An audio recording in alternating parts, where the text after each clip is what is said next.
All right, how's everybody doing today? Hotep, this is Michael Imhotep, founder of the African History Network, host of the African History Network show. It is Saturday, March 9th, 2024. Saturday, March 9th, 2024. And we are live. So I teach this fantastic online history course called Ancient Kemet, the Moors, and the Maafa, Understand the Transatlantic Slave Trade, what they didn't teach you in school. And I'm going to do a class preview of that 10-week online course right now for you all. So I teach the class on Saturdays, 2 p.m. Eastern Standard Time. We have a class today. We'll give you the information. You can register for this exciting 10-week online history course. And our class lesson plans are available right now at our website, AfricanHistoryNetwork.com. Okay, so when you scroll down the page, you'll see the information right here for the online class. We have classes Saturday, March 9th, 16th, 23rd, and 30th. We do the classes 2 p.m. to 5 p.m. Eastern Standard Time. And then when you scroll down the page, you'll see our class lesson plan. We have the flyer for the current class, and we have the class lesson plans for all 10 class sessions laid out. So you can see the type of content that I deal with. We deal with thousands of years of history and what leads up to the transatlantic slave trade taking place, okay? And I'm going to do a quick class preview for you and go over some of the slides in the class and some of the content. So there are over 200 slides that I'll show you or discuss in the class. There's 80 to 100 articles that we'll look at. There's about 15 books, 15 main books that we reference in the class. You don't have to buy any of these books to follow along in class. And we'll look at video clips of interviews I've done with some of our scholars like Professor James Small, Professor Kabahai Watha Kamene, Tony Browder, Runoko Rashidi, etc. Okay, and you can click right here and download the lesson plan. So we do the sessions live. All the sessions are archived and recorded, and you can go back and watch it anytime. So a year from now, 2 years from now, you can go back and watch the entire course. You don't lose access. So we see an unprecedented attack on African-American history and African history right now, whether it's coming from the state of Florida, and you see some of the stories that we've covered here on the African History Network show, as well as when I'm on Roland Martin Unfiltered, dealing with the attack on education, attack on African-American history being taught in schools.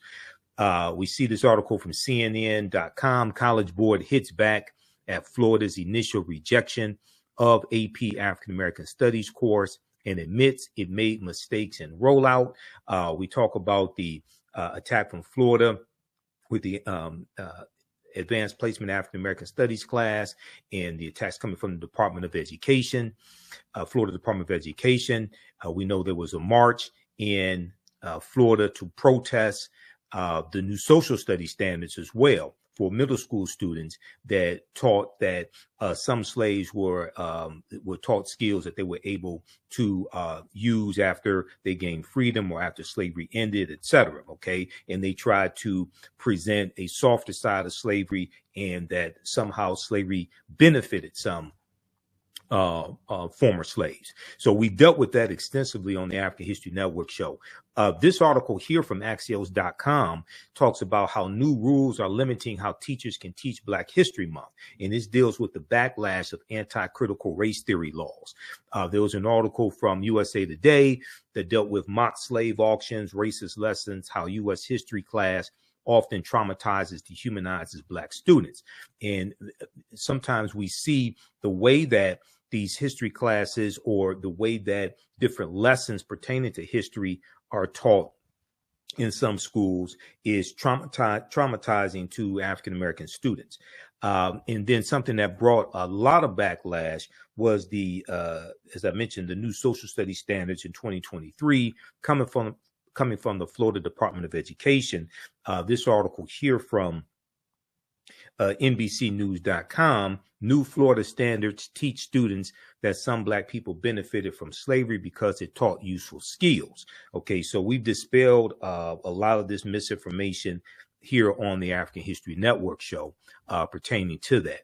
So one of the things we do in the class, we go through and look at history chronologically. We look at thousands of years of history and what leads up to the transatlantic slave trade taking place. Some of you have seen excerpts of the video that I did talking about the 1619 project and how a lot of what we've been taught about 1619, August 20th, 1619, how a lot of what we've been taught about 1619 is incorrect. And there's a lot of information to substantiate that as well.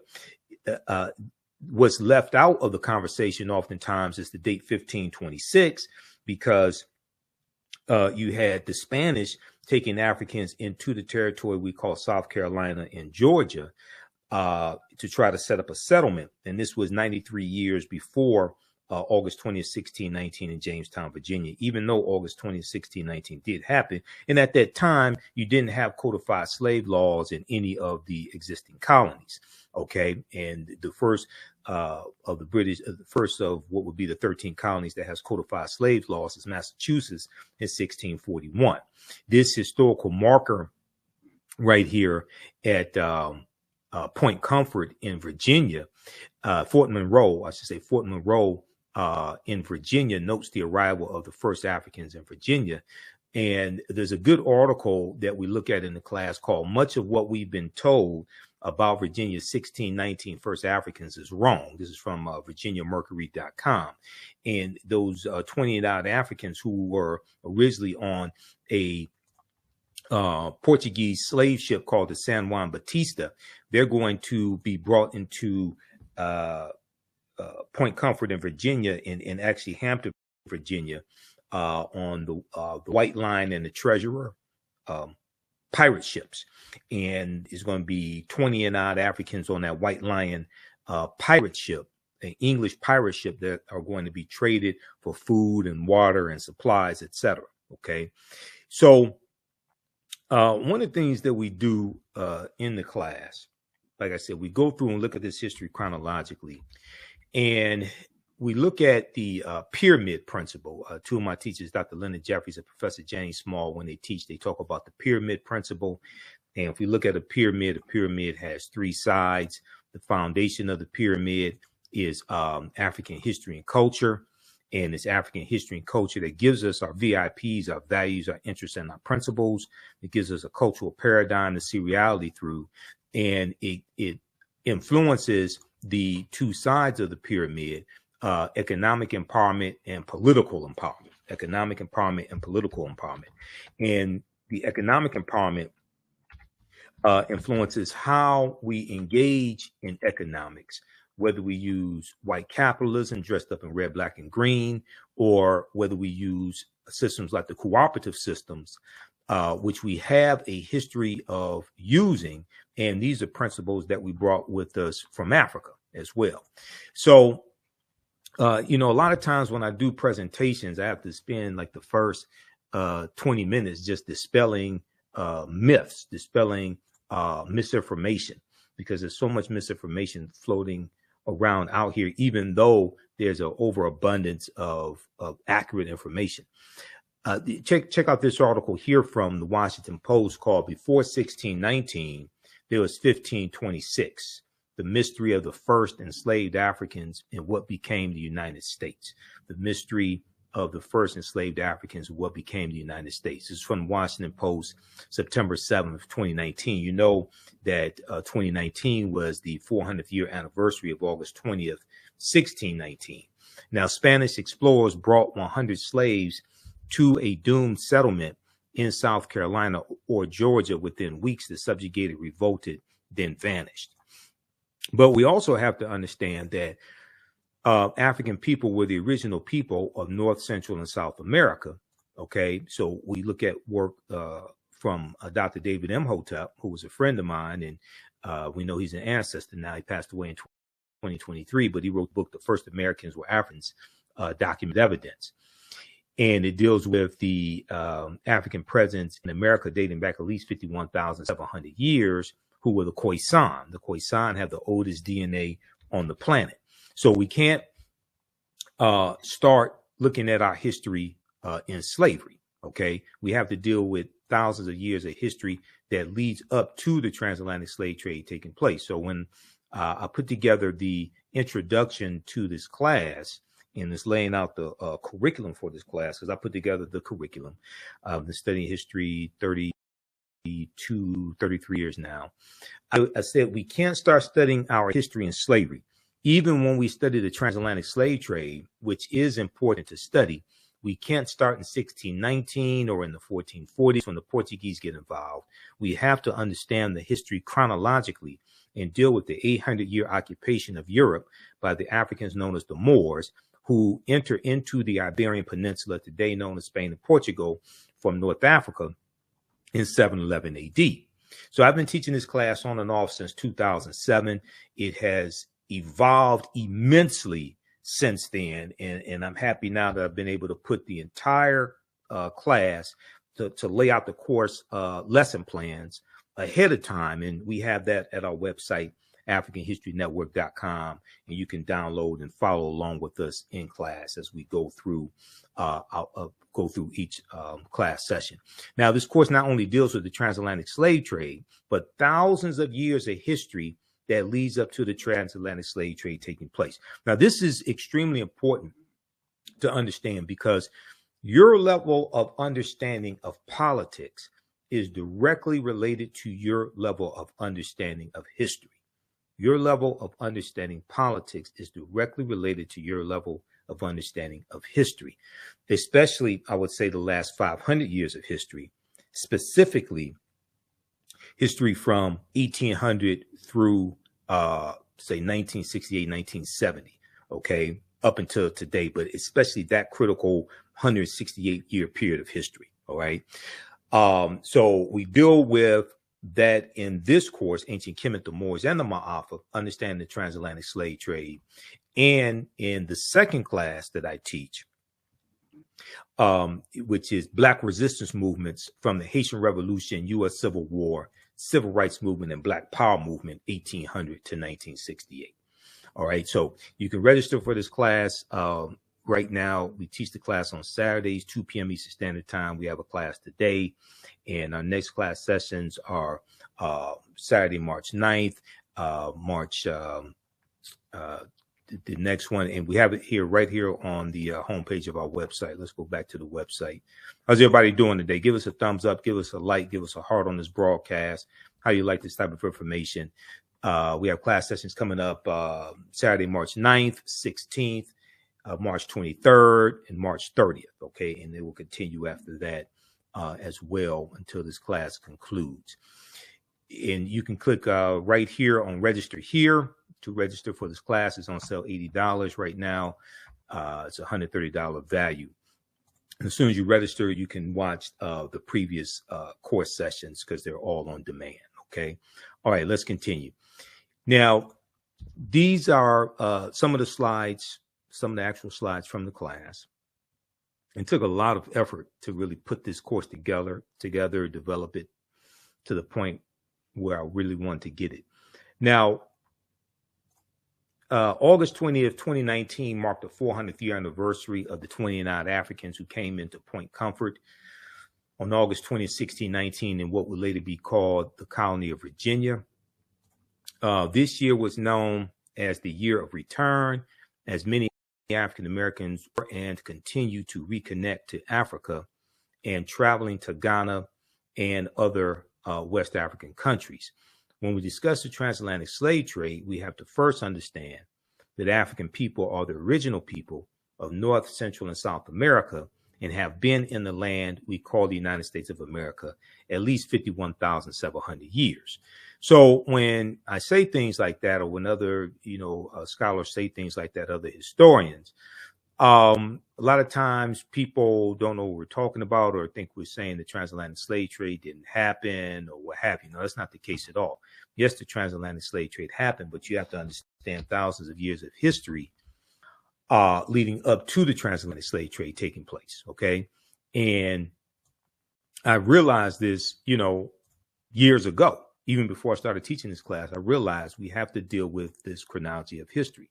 So Dr. David Imhotep, who wrote the book, The First Americans Were Africans, Documented Evidence, on page 14 of his book, he lays out evidence found in Allendale County, South Carolina, by archaeologist Dr. Albert Goodyear in 2004.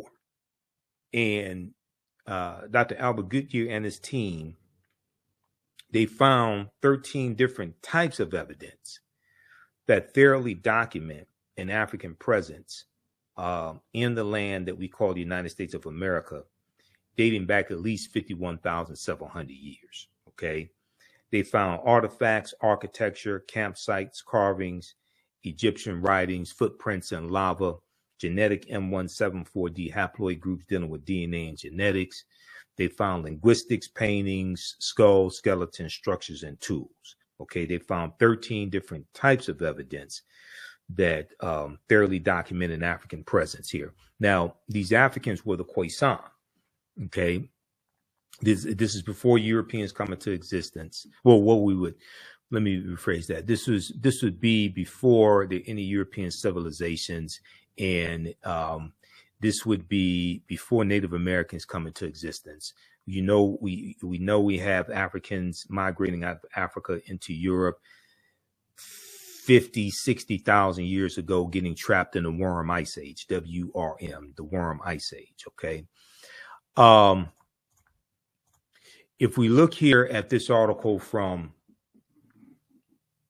ScienceDaily.com, new evidence puts man in North America 50,000 years ago. New evidence puts man in North America 50,000 years ago. November 18th, 2004 from ScienceDaily.com. Radiocarbon tests of carbonized plant remains where artifacts were unearthed last May along the Savannah River in Allendale County by University of South Carolina archaeologists Dr. Albert Goodyear indicate that the sediments containing these artifacts are at least 50,000 years old, meaning that humans inhabited North America long before the last ice age. So these humans that they're talking about were the Khoisan. Okay, so who were the Khoisan, right? These are the short-statured Africans, derisively or pejoratively or negatively, derogatorily called Bushmen or Pygmies, right? Now, an October 2012 genetic study published in Science magazine found that the Khoisan in Southern Africa are the oldest ethnic group of modern humans, with their ancestral line originating about 100,000 years ago, with their ancestral line originating about 100,000 years ago. The Khoisan, formerly called by the derogatory term Bushmen, are genetically unique, and no other currently known population had separated so early from our common modern human ancestor, according to the report. Now here is a picture of a couple of Khoisan women. And there's numerous articles written about the Khoisan as well. And then we see in the Philippines, for instance, in Asia, in the Philippines, we see the original inhabitants of the Philippines are called Negritos, which are the short-statured Africans as well, okay, which are the Khoisan. So these Africans go all around the world, and they're also in the land that we call the United States of America. Today, we call the United States of America. The Khoisan live in mainly Southern Africa in territories spanning Botswana, Namibia, Angola, Zambia, Zimbabwe, and South Africa. They are largely divided into two groups, hunters and gatherers, known as the Sans people, S-A-N-S, and keepers of the livestock, known as the Khoi Khoi people. Sara Baartman, also known as Hottentot Venus, was Khoisan. Okay, Sara Baartman, who was dehumanized and paraded around Europe in a freak show, in the early 1800s, and she was portrayed in scantily clad clothing. She had huge buttocks because she had steatopygia, okay? And it's rumored that it's believed that she also became a prostitute as well. Now, she was sold into slavery, okay? And she was sexually exploited. And when she died, we know that her genitalia was put on display also, okay? So this is Sara Baartman, Sara J. Baartman. And I made when in 2023, when the Essence Music Festival took place, and they aired on Hulu, okay, on Hulu, the streaming service Hulu, they aired the Essence live, okay. So Friday, Saturday, and Sunday, 7 p.m. to midnight in prime time, they aired the Essence Music Festival live, the performances. So you got to see, you know, Lauryn Hill and, you know, the Fugees perform. You got to see, I think Eve performed, but you got to see Trina and Money Long and a number of different artists, right? But Megan Thee Stallion performed that Sunday, okay, Sunday, and it went into early Monday morning. I think she came on something like 1 a.m., all right? So there was some backlash behind her performance as well as Janelle Monáe's performance. Megan Thee Stallion was really over the top. India Arie put out some statements on Instagram criticizing both of their performances. I don't think India Arie's critique went far enough. Mine went way farther than that. You can check out mine on my Facebook page, The African History Network, and my YouTube channel, Michael Imhotep, Imhotep. But India Arie criticizes Megan Thee Stallion and Janelle Monáe for Sexual Essence Festival performances. So this was an article from okplayer.com. Now, in my critique, and this is the first time we've had these conversations here on the African History Network show, I referenced Dr. Frances Cress Welsing, who I interviewed 3 times on the African History Network show, and she's the author of the ISIS Papers, Keys to the Colors, right? Remember Dr. Welsing, okay?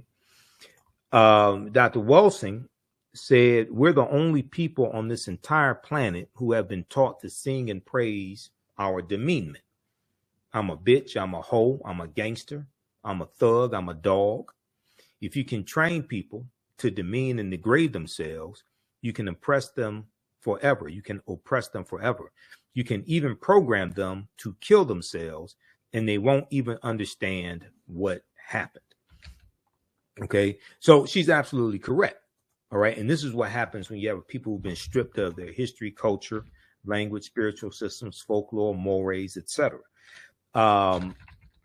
There's a good article on Sara Baartman here. Let's look at something here. This is from bbc.com. And this is one of the articles we use in the class, because this is 80 to 100 articles that we look at, and I'm constantly adding more information. So this piece here from the BBC is called The Significance of Sara Baartman. And I actually did a entire video dealing with Sara Baartman. We did a broadcast dealing with this. The Significance of Sara Baartman. This is from January 7th, 2016. Okay. So here's a sketch of her, Sara J. Baartman. She died December 29th, 1815. 2 centuries ago, Sara Baartman died after years spent in European freak shows. Now rumors over a possible Hollywood film about Baartman's life has sparked controversy. Now, whether or not the film happens is not the most important thing. The most important thing is the history that happened to Sara Baartman. Her brain, skeleton, and sexual organs remained on display in a Paris museum until 1974. Her remains were not repatriated and buried until 2002. Brought to Europe seemingly on false pretenses by a British doctor, stage named the Hottentot Venus, she was paraded around freak shows. And, you know, it is ironic that Sara Baartman was dehumanized in what are called freak shows. And oftentimes the term freak is attributed to African American women, but in a negative way to justify sexually exploiting them. So I'm not saying, and even it can be a double-edged sword when the term freak is embraced by African American women in negative corporate controlled hip hop. Not saying there's something wrong with them enjoying sex, but when they are portrayed as being hypersexualized, right? And then usually negative, pejorative, dehumanizing terms are associated with them to justify mistreating them. And the term freak can be used in a negative way. All the African American women enjoying sex is really separate from the conversation of them being dehumanized and sexually exploited. Okay, so we have to understand two conversations that are really separate. But when you study the history of what happened to Sara Baartman, and then you look at how our sisters are dehumanized in negative corporate controlled hip hop, it's like a 21st century freak show. And they think they are in control of the narrative, but they're really not. It's the white corporations behind them that are really in control of the narrative and allow them to do what they do and profit from it. Profit the most from it, I should say. So Sara Baartman, who was billed as Hottentot Venus, was paraded around quote unquote freak shows in London and Paris with crowds invited to look at her large buttocks. Today, she is seen by many as the epitome of colonial exploitation and racism, of the ridicule and the commodification of Black people, making money off of our bodies. But here we talk about really the sexual exploitation and sexual commodification of African people, specifically in this case, African women. She's the precursor to Nicki Minaj and Cardi B and Megan Thee Stallion and Sexy Red and Sukihana and Ruby Rose. She's the precursor to this.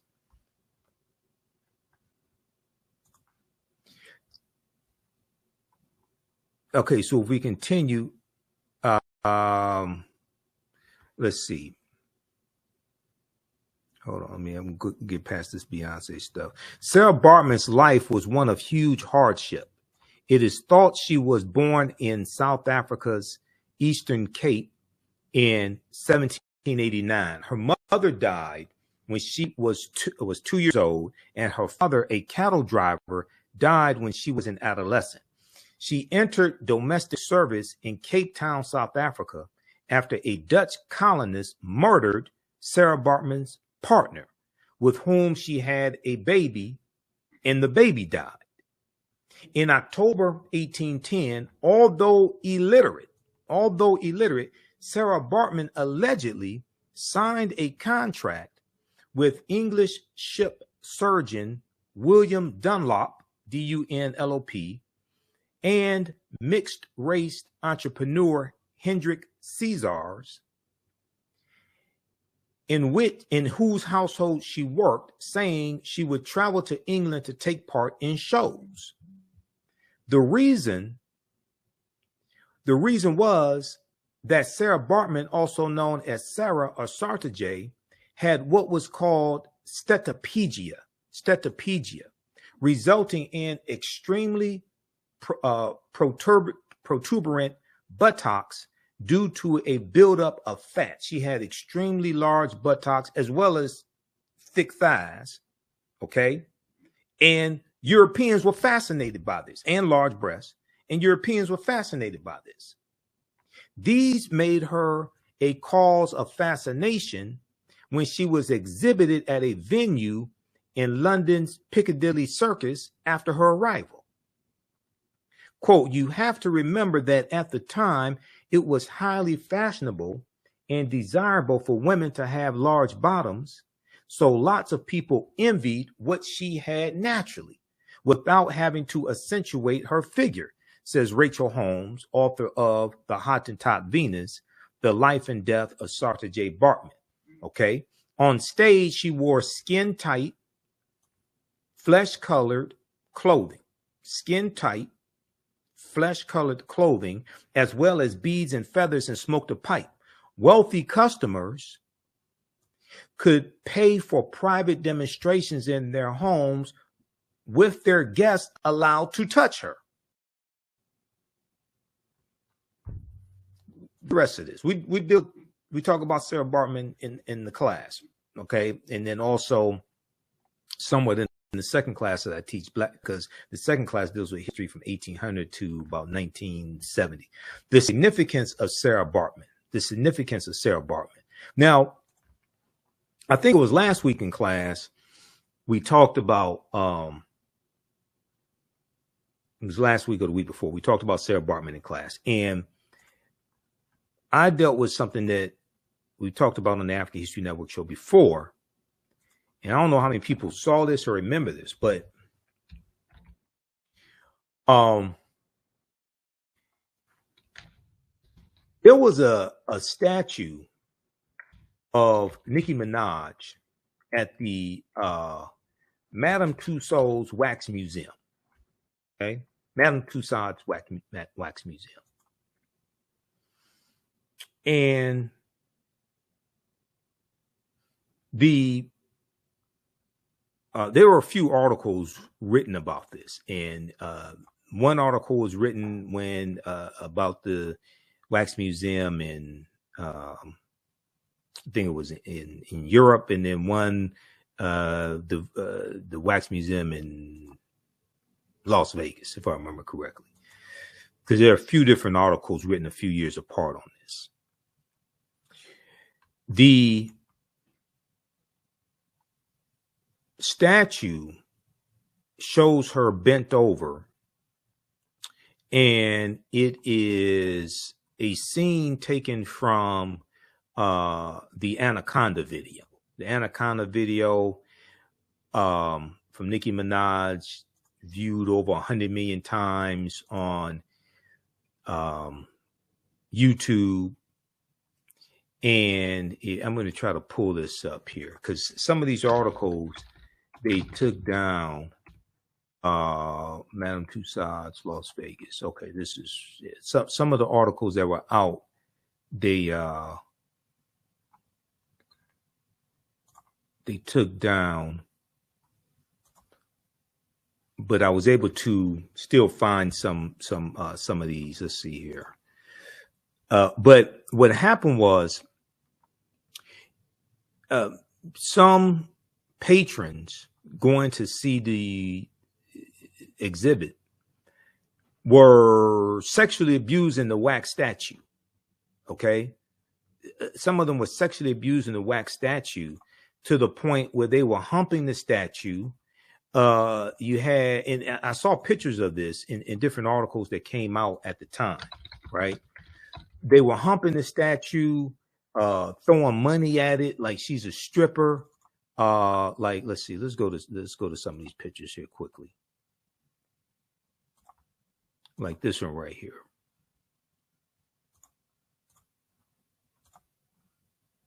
So they were throwing money at the statue of Nicki Minaj. So this is a scene from the Anaconda video. Now she approved of the statue and the position of the statue with her bent over, things like this. I don't know how many other statues they had of women bent over, scantily clad. But here you see this sister with money like she's at a strip club, okay, doing this to a statue of Nicki Minaj. Then you had other pictures, like you had other people disrespecting it, like this couple right here. And, you know, the woman is, okay, she may be kissing it, but it looks like the guy is trying to hump on the statue of Nicki Minaj. All right, so you had this right here. And the question you have to ask yourself is, what happens when the image of African Americans, in this case, African American women, is hypersexualized and projected around the world? Because the way you treat a people is largely based upon how you think about a people. How you think about a people is based upon what you've been taught about a people.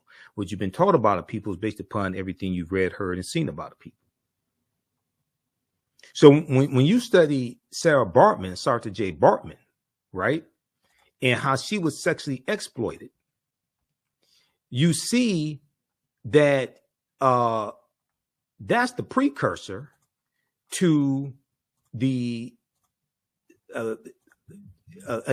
when we talk about a singular person, we see that's the precursor to a lot of what we see today dealing with sexual exploitation of African American women. But now it's even worse because you have negative corporate control with hip hop. So then you had this guy who thought, I guess he thought it'd be a good idea to hump the statue of Nicki Minaj. All this is very well documented. There were articles about this when this came out. Okay. Now, I don't know how many other statues got sexually exploited, what have you. And it got so bad, what happened was the museum had to put security guards around the wax statue of Nicki Minaj to keep people from abusing the statue. The museum had to put security guards around the wax statue of Nicki Minaj to keep people from abusing the statue. So you have to ask yourself this question.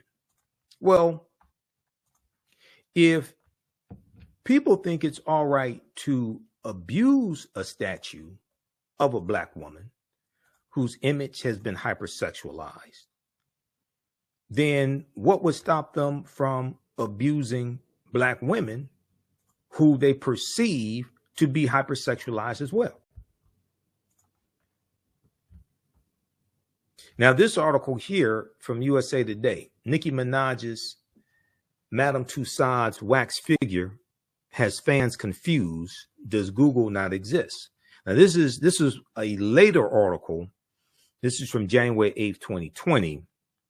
This is about the statue in Germany, Madame Tussauds in Germany. Okay. And this statue, they said, it displays the unlikeness to her. Okay. They were saying how it looked like her. So then they show, let me see, they show the real Nicki Minaj right here, a scene from Anaconda, and then they show this statue. Okay. I still don't know why, what would, out of all the poses you can have Nicki Minaj in, and even in the video, she ain't bent over the whole time in the Anaconda video. Why would you choose that? I know she approved of it, but that just goes to show how, at least at that time, she lacked critical thinking skills or lacked maturity to understand the ramifications of this. But why would the museum think it would be all right to have a statue of her bent over like that?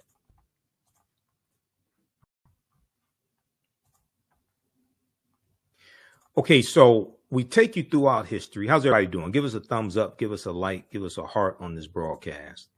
Okay. And those just joining us, I'm Michael Imhotep, founder of the African History Network, host of the African History Network show.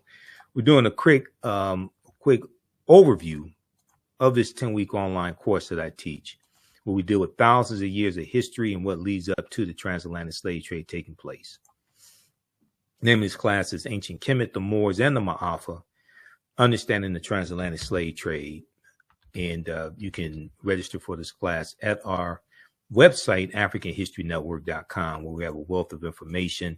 And you scroll down the page, you'll see that we have our social media tags. I have to add threads here also, because this, I think the AHN show on threads. I have to add threads here, and then also have to add TikTok, because we have a TikTok page, a TikTok channel as well. I don't use TikTok that much, but I'm going to start using it more. A 10-week online, a 10-week,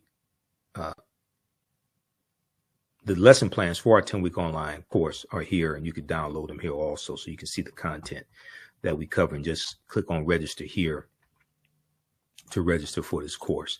But if you go back to the PowerPoint presentation and show you a preview some of the content that we deal with. So we talk about the Khoisan as well, who have the oldest DNA on the planet, go all around the world. And we look at different archaeological discoveries that have taken place come out in the last 15, 20 years or so. This was a huge discovery that came out of the Greek island of Crete. Crete has been an island for more than 5 million years. This was an article from the New York Times, February 15th, 2010, on the Greek island of Crete. New evidence of very ancient mariners. Okay, on the Greek island of Crete, new evidence of very ancient mariners. On Crete, new evidence of very ancient mariners. Stone tools found on the Greek island of Crete over the course of 2 summers, archaeologists say are at least 130,000 years old, which is considered strong evidence for the earliest known seafaring in the Mediterranean, and calls for rethinking the maritime capabilities of pre-human cultures. Okay. And they say that this is causing them to have to rethink everything. And it really seems that this pushes the history of Mediterranean voyaging back more than 100,000 years, specialists in Stone Age archaeology say. So we know at least 130,000 years of our history has been stolen. Okay. We look at the lost Egyptian city known as Tanis Heraklion, which was lost about 1,200 years ago. It's built around 8th century BC. It was swallowed up into the sea about 1,200 years ago. And in 2013, archaeologist Frank Gaudillo and his team released their findings, and they found 64 ships buried at the bottom of the sea off of Egypt's beneath the surface of Egypt's Bay of Abu Qir. They found 64 ships, 16-foot tall statues, 700 anchors, countless gold coins, and smaller artifacts. But they found statues like this, okay, and statues like this here. So before this discovery of the physical remains, Tanis Heraklion existed only on paper. Okay, Tanis Heraklion existed only on paper. We talk about understanding African culture. We talk about the co-ops, the cooperatives, which is based upon African principles, and it's these were cooperatives that were used by African Americans to fight for economic survival and gain some type of economic stability in various ways. Dr. Jessica Gordon Nimhard wrote the book Collective Courage, and she's one of the foremost authorities when it comes to the cooperatives. I interviewed her back in, I think it was 2014 on the African History Network show. Okay. And I read a lot of her book. I read articles where she's cited, where she's interviewed. This is her book right here. So this is one of the books we reference in the class. Collective Courage, A History of African American Cooperative Economic Thought and Practice. Okay, by Dr. Jessica Gordon Nimhard. And it documents our deep, rich history of the cooperatives, okay, of cooperative economics and the co-ops. And the name of this article that I cited here is Stop Saying Black People Don't Support Each Other Economically. Now, this is from news1.com, June 30th, 2014. Dr. Jessica Gordon Nimhard said the Black cooperative movement has always been parallel to the Black liberation and civil rights movements. We've mostly heard about the political side of the movement, but you can't name a major Black political leader that did not point to cooperatives as a pathway to freedom. Okay. And, you know, we look at the Free African Society. Okay, 1787, Philadelphia, Richard Allen, Absalom Jones. This was a mutual aid society. There was a good article from the Associated Press, Mutual Aid Networks Find Roots in Communities of Color, which talks about how cooperatives were making a resurgence during COVID-19. Okay, the nonprofit organization Town Hall Project created Mutual Aid Hub to track all the various collective efforts when the coronavirus began its rapid global spread in March 2020. Back then, it counted only 50 mutual aid groups, but by May 2020, the number grew to more than 800 in 48 states, driven by what the hub's lead organizer, Shivani Desai, called a, quote, grassroots explosion of organizing, end quote. While these informal networks have sprouted up in response to the pandemic, mutual aid organizers and scholars say they have existed long before then. Few are aware of their deep roots in communities of color, where such networks have been built for centuries.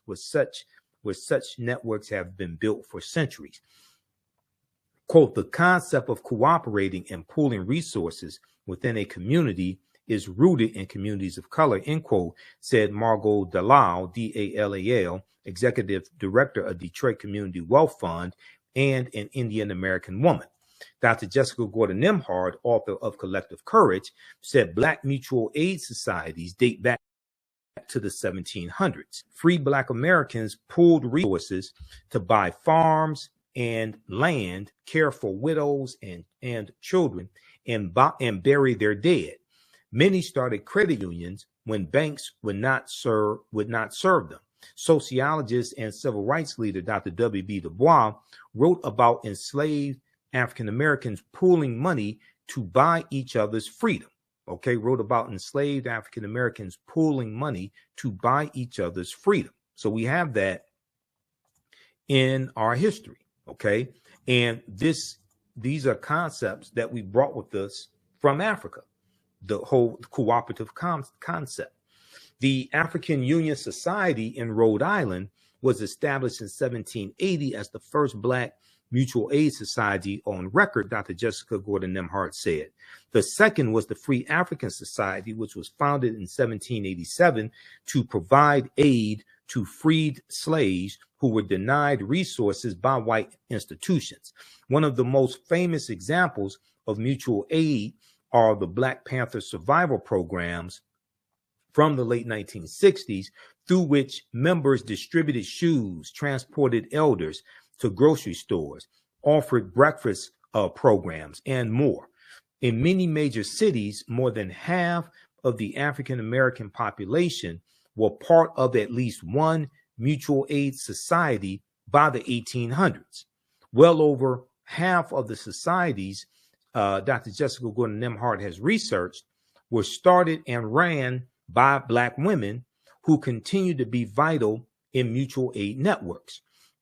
Dr. Nimhart said she believes mutual aid is part of the history of all communities, but especially of communities of color that face obstacles accessing resources. Okay, so check out this article. abcnews.com had a version of the story, but it was originally from the Associated Press, apnews.com.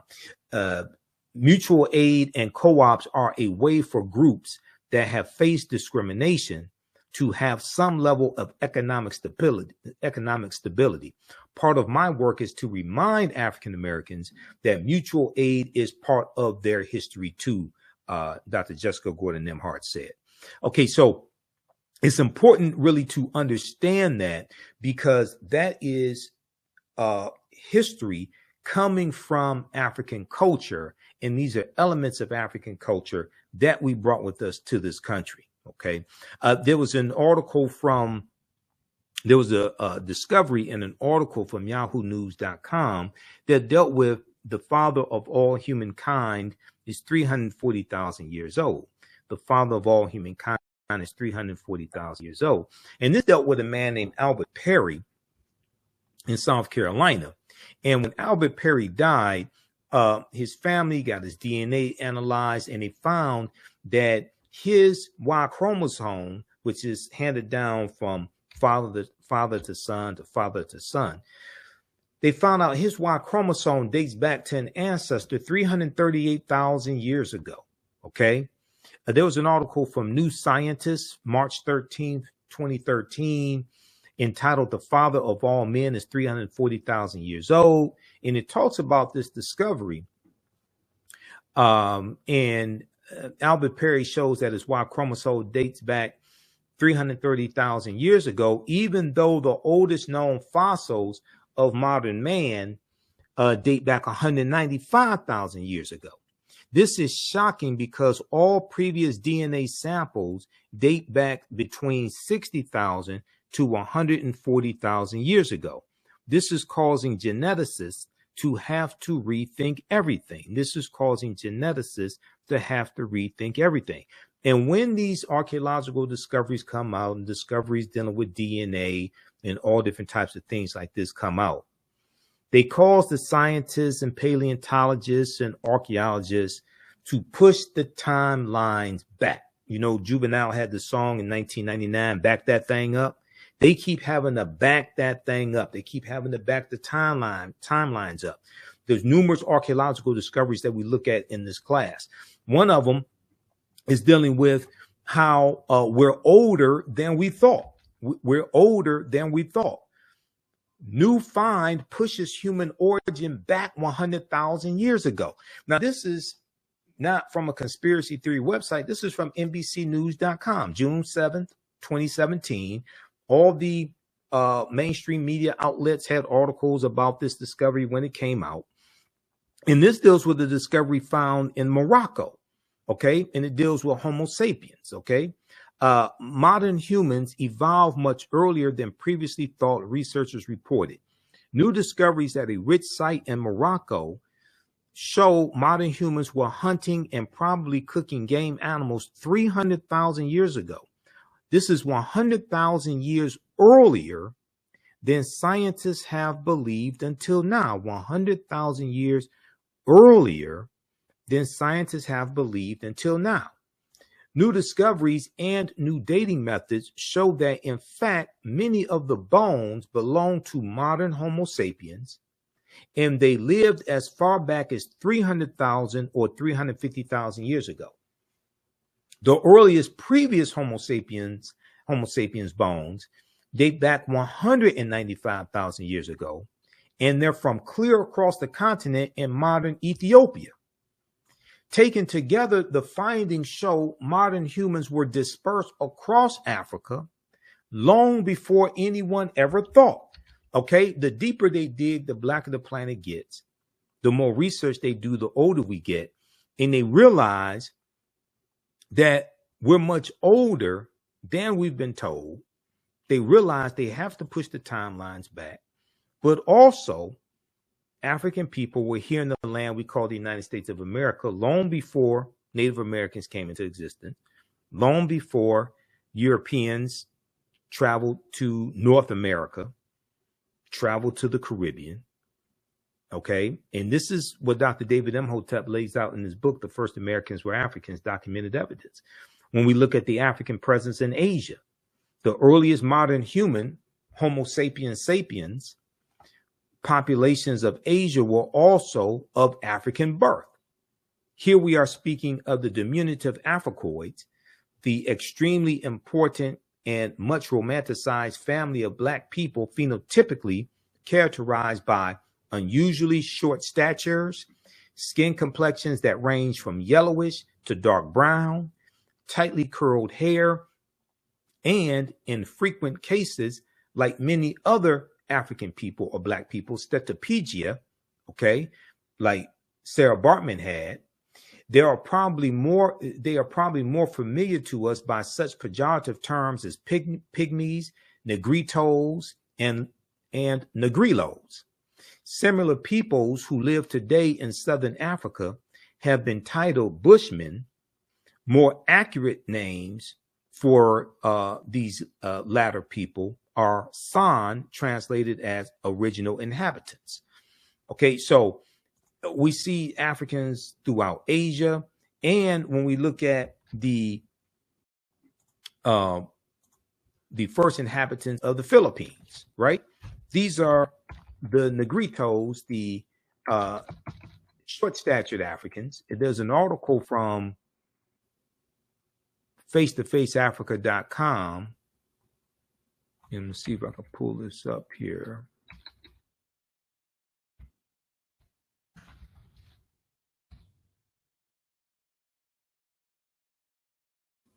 think this is the right one. No, that's dealing with the Adamanese in India.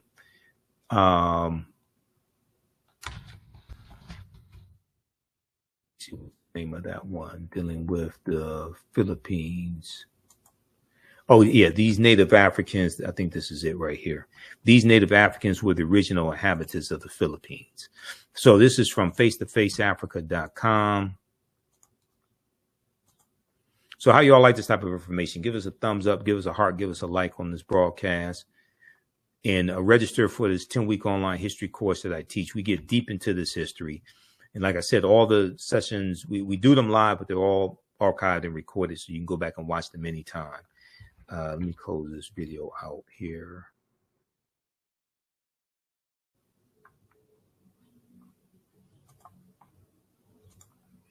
Okay, these Native Africans were the original inhabitants. These Native Africans were the original inhabitants of the Philippines.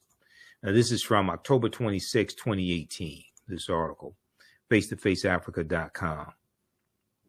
The Aeta, A-E-T-A, or Acta, A-G-T-A people are the indigenous black-skinned people who inhabit the remote and mountainous regions of Luzon, L-U-Z-O-N, Luzon, Philippines.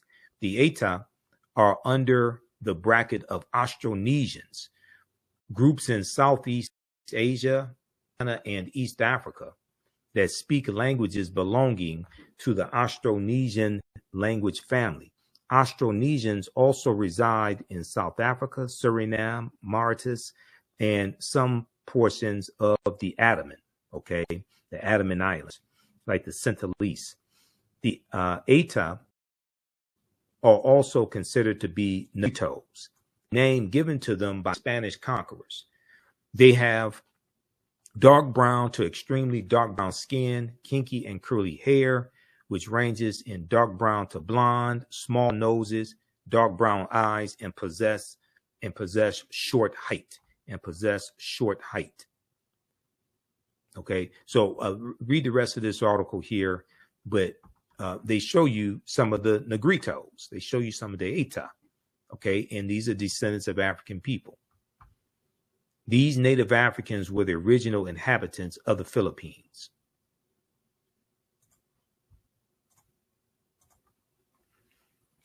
All right, so we have the link here to register for this class. It's in the thread of the broadcast.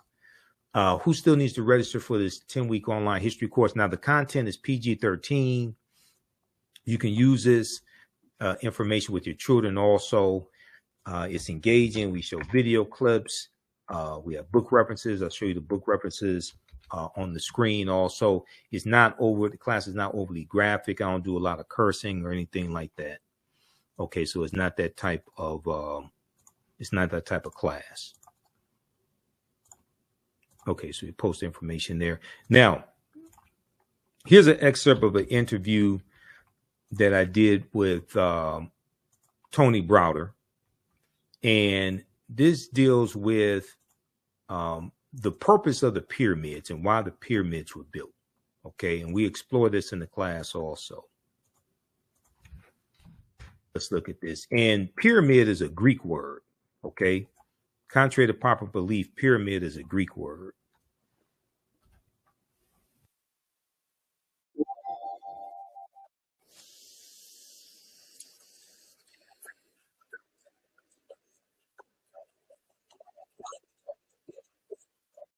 Kemet civilization fell in 332 BC with the advent of Alexander of Macedonia conquering Kemet and turning Kemet into Egypt. Egypt is a Greek word. Pyramid is Egypt Greek. is a Greek word.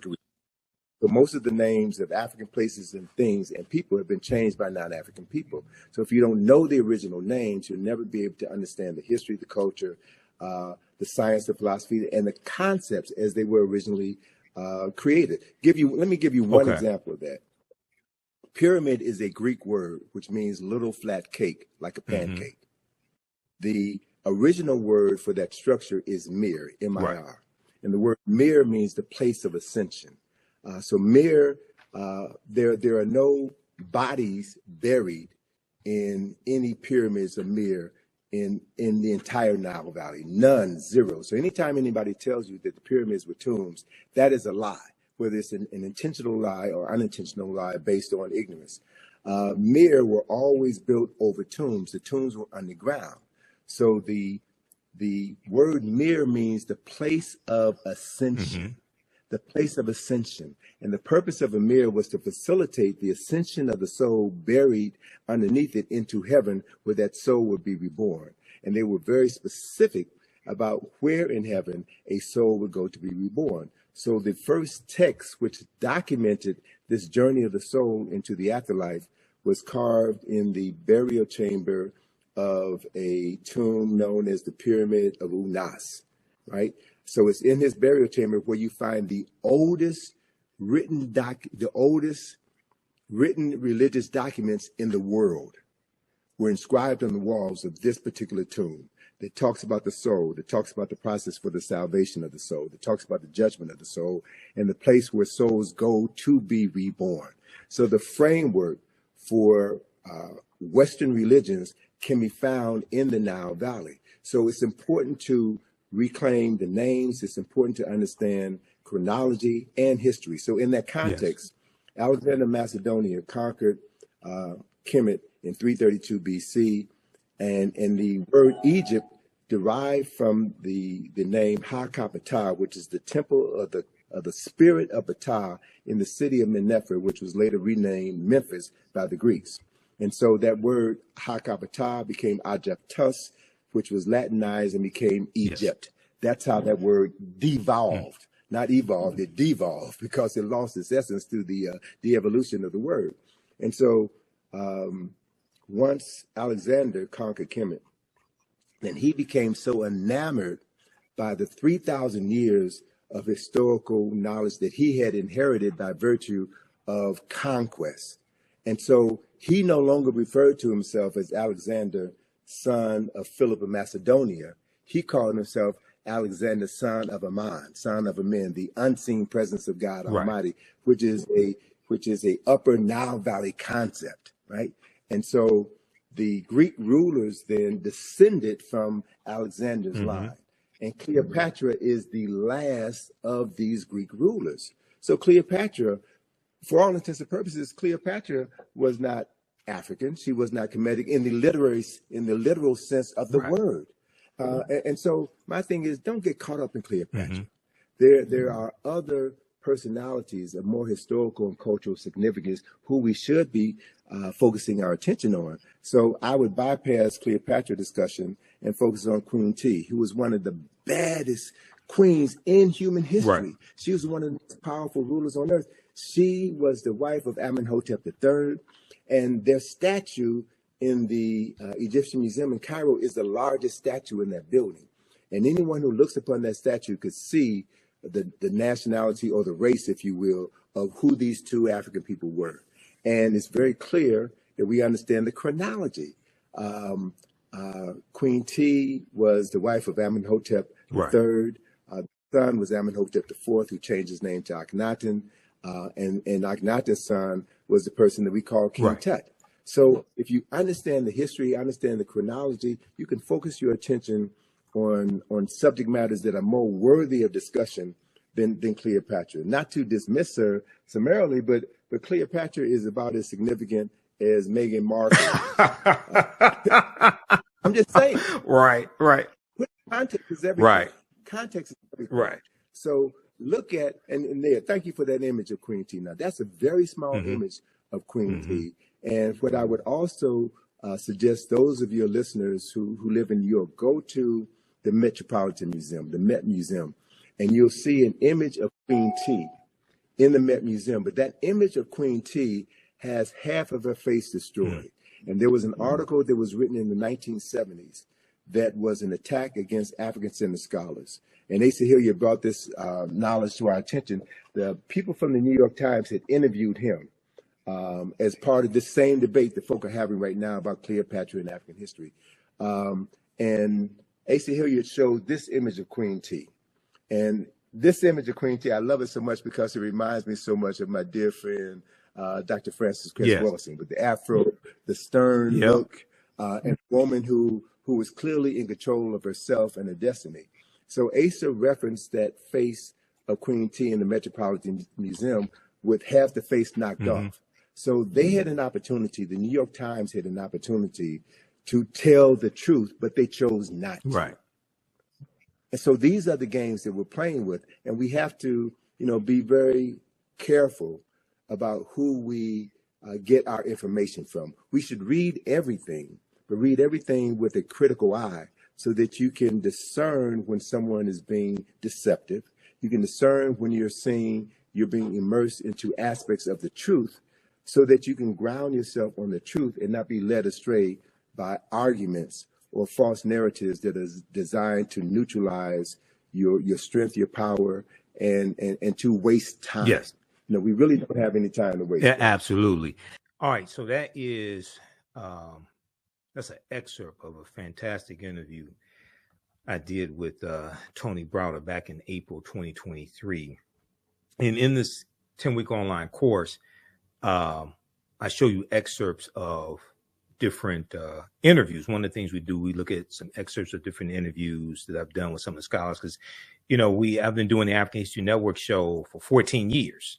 March 10th, 2024 will be our 14th year anniversary of me broadcasting the African History Network show. It's been 14 years. It started March 10th, 2010. Okay. So I have tons of interviews I've done, tons of videos. It's a lot of information I have. So we cover some of that in the class. Now, going back to the PowerPoint presentation quickly here, then we're going to get out of here. How do you all like this type of information? Okay. And you can post your comments here.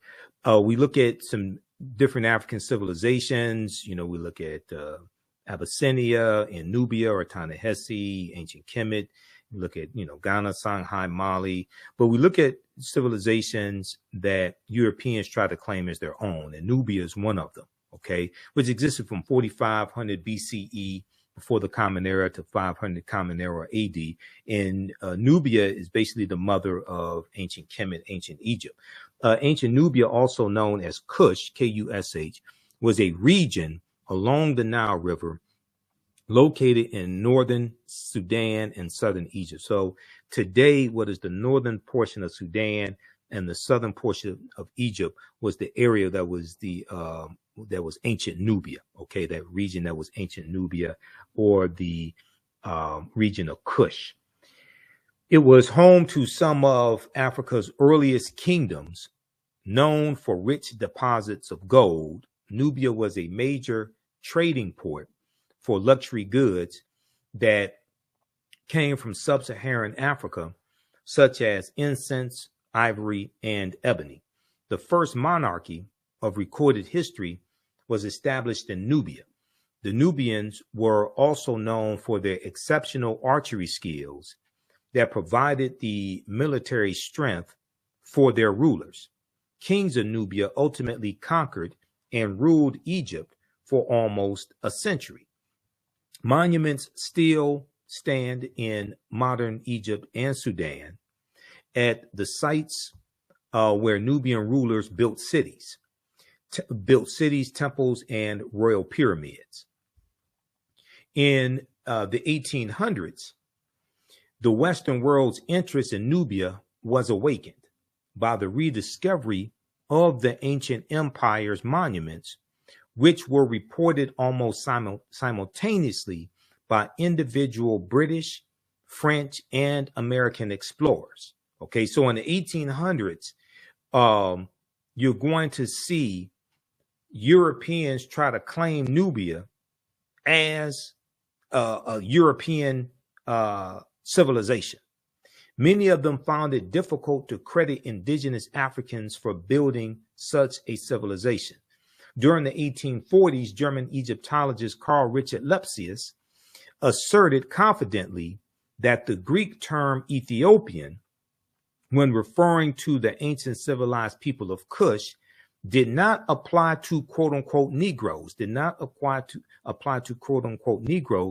but was used to describe reddish skinned people closely related to the Egyptians who quote unquote belong to the Caucasian race. Okay, a reddish skinned people closely related to the Egyptians who quote belong to the Caucasian race, end quote. Because when Napoleon conquers Egypt in 1798, he's taking scholars in and they're studying Egypt, and then they are going to claim, and then 1798 going to the 1800s, they're going to claim that Egypt, these were Caucasians. Okay, they may say they're brown-skinned Caucasians or something like that, but they come up with these theories to try to say that no, it wasn't Black Africans, it wasn't Negroes that did all this, it wasn't Negroes that built the pyramids. No, these were Caucasians. They may be brown-skinned Caucasians, but they're still Caucasians. And then they do the same thing with Nubia and say that the Nubians were reddish-skinned people closely related to the Egyptians, but the Egyptians belong to the Caucasian race. Anything to say that these were not Black Africans. Now, in 1852, when the American diplomat Bayard Taylor visited Sudan and gazed upon the temple carvings of gods and rulers with clearly African features, he also found it inconceivable that they could have been created by Black-skinned Africans. Rather, he asserted, echoing Richard Lepsius, they must have been created by Egyptians or immigrants from India or Arabia, or an offshoot of the white race. AtlantaBlackStar.com has a fascinating article, 5 ancient African empires besides Egypt that Europeans and Arabs tried to claim as their own. And we see this throughout history, and a lot of this history gets twisted around in the 1800s, right? So there's a good video. It's on TikTok and YouTube, things like this. This is of a European scientist who is confronted with the fact that this ancient Egyptian pharaoh, or Nasubiti, this pharaoh, and this one is Nubian, that this person was Black African. Okay, now it is true that the racial classifications of quote unquote Black did not exist in antiquity in ancient times. And we talked about this when we dealt with Queen Cleopatra VII and the documentary African Queens from Jada Pinkett Smith. Okay, These are the racial classifications that we use today, developed over the 16th, developed over basically the 1600s, 1700s, and 1800s. Okay, they didn't exist in antiquity. Check this out.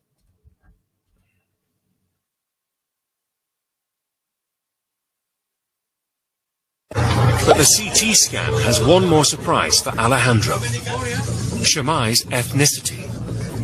Well, they have just told me that Shemai had Nubian features, which means that their ruling family was probably Nubian, and that was unexpected.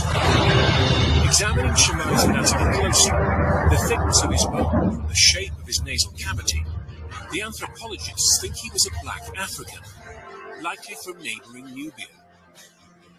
A huge revelation that challenges the prevailing image of the Egyptian ruling class. We always heard the ancient Egyptian elites were Mediterranean type, and in this sense, Shemai is representing the society of the frontier, in which different ethnic groups were mixed.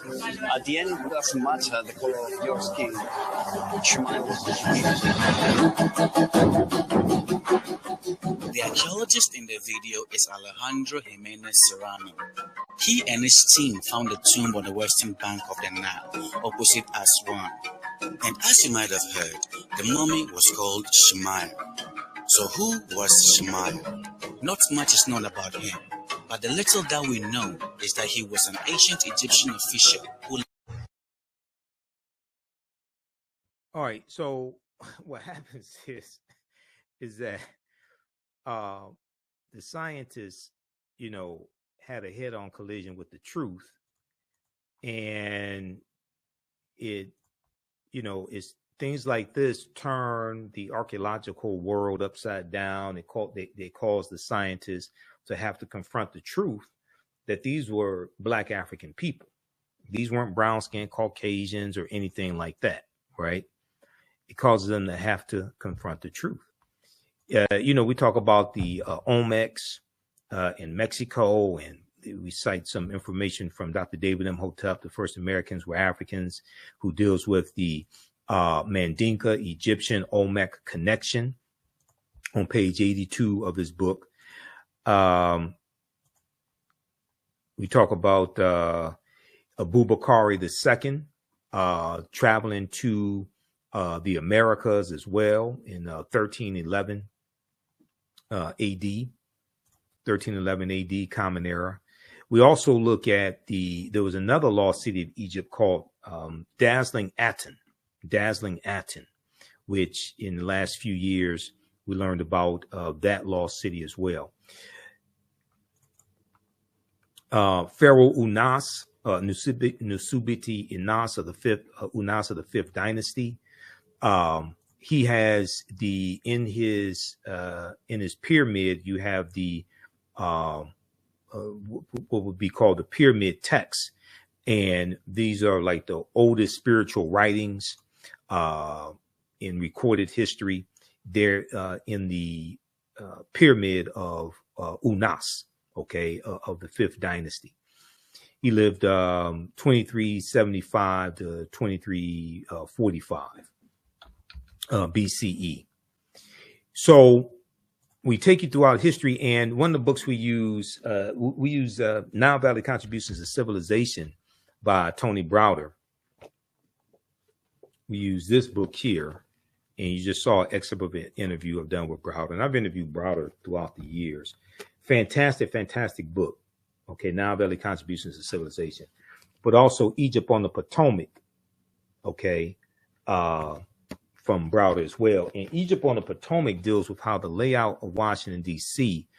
is based upon ancient African principles, And somebody commented here, awesome class. Thank you for helping us sort through the lies and reclaim our identity.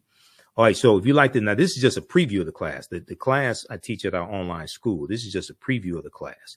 So I'm going to come back to this here in just a minute, but register for this 10-week online history course. Go to our website, AfricanHistoryNetwork.com, AfricanHistoryNetwork.com. Okay. There's a 10-week online history course called Ancient Kemet, the Moors, and the Maafa, Understanding the Transatlantic Slave Trade, what they didn't teach you in school. I teach the class on Saturdays, 2 p.m. to 5 p.m. Eastern Standard Time. Our next classes are Saturday, March 9th, Saturday, March 16th, March 23rd, and March 30th. Okay. And then we have a few more classes after that. The class is on sale, $80, regularly $130. We do the sessions live. All the sessions are archived and recorded. You can go back and watch this anytime. So even after the course is over with, you can go back and watch the entire class. Okay. And we instead of 10 sessions, we're going to do at least 11, possibly 12. The course outline, the lesson plans for all 10 classes or 10 plus classes are laid out here. And I'll go through and update it periodically because we add a few additional subjects.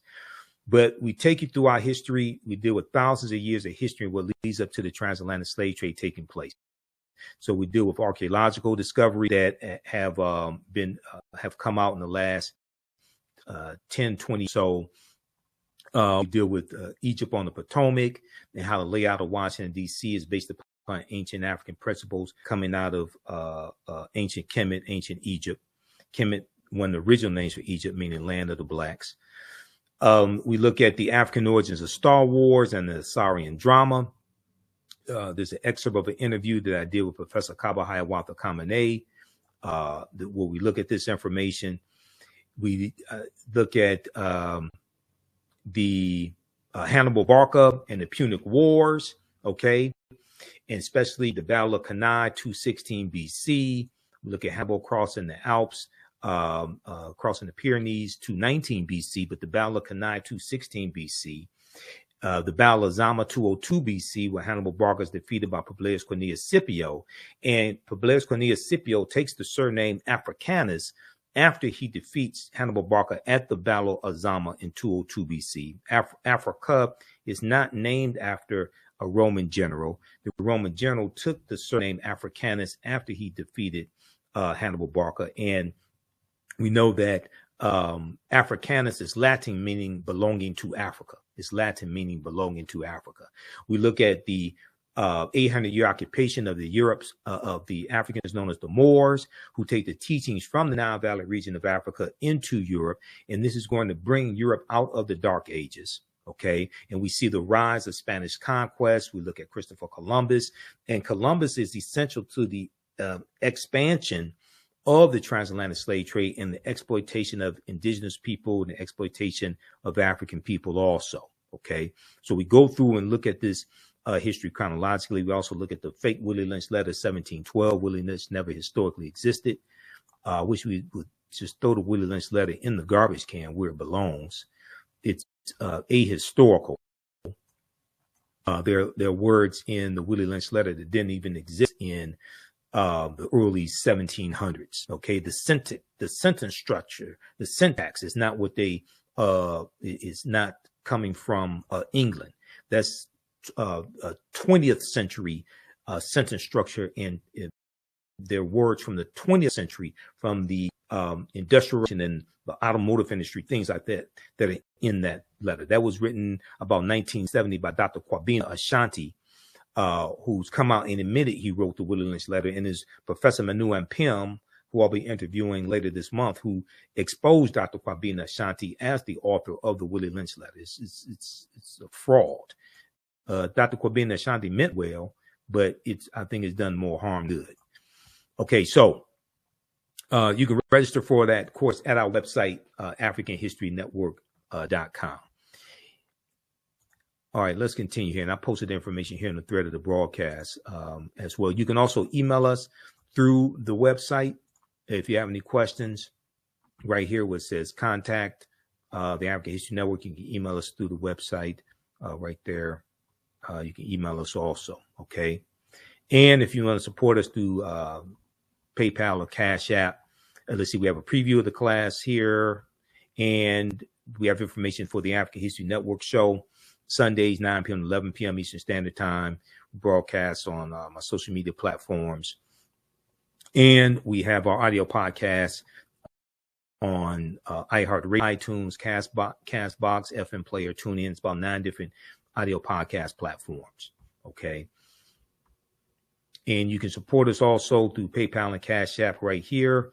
$ the AHN show through Cash App, $ the AHN app. Click on the link here. Takes you to our Cash App QR code. And I had to create this graphic because some people set up fake African History Network Cash App accounts. So these other ones out here are fake ones. Our tag is $ the AHN show, SHOW. And it may show my picture when you go to it also. But we have, click here on the link. We have the actual QR code. And this is our, you can support us through PayPal also, paypal.me/the AHN show. All right, let's go back to the slideshow very quickly here, and then we're going to have to get out of here. But the layout of Washington, D.C. is based upon the layout of ancient Kemet, ancient Egypt. And we know when we look at the Tekken is a ancient African symbol that deals with the resurrection of the African king Asar. We talk about Asar, Auset, and Heru, the first Holy Trinity, who the Greeks called Osiris, Isis, and Horus. And it deals with the mythology of Asar, cut up into 14 pieces by his brother Set. And it was his wife who found 13 of the pieces, put them back together. And it just deals with, it took her 70 days to do this. And this is why the mummification process takes 70 days. But the last piece, the phallus, was eaten in one version of the story by the Nile catfish. So she erected a Tekken, which the Greeks call an obelisk, which deals with the resurrection of Asar. But you have Tekkenu plural, that have been taken from Kemet, from Egypt, to other places in the world, like London, England, Paris, France, and New York City. There's a good article from face-to-faceafrica.com called Cleopatra's Needle, how 3 ancient Egyptian obelisks ended up in New York City, London, and Paris. And an excerpt from the article says ancient Egyptians called obelisks Tekkenu, and they were also used to tell the time in the past. Their pinnacles were basically covered in gold to reflect the sunlight. Historians say that obelisks represented immortality and eternity, and their long structure helped connect the heavens and the earth. Currently, Cleopatra's Needle is the name given to 3 ancient Egyptian obelisks, one in New York City, one in London, England, and one in Paris, France. However, they do not all come from one Egyptian site. Okay, the obelisks in New York and London are carved out of red granite from the quarries of Aswan, a major source of stone for Egyptian antiquities.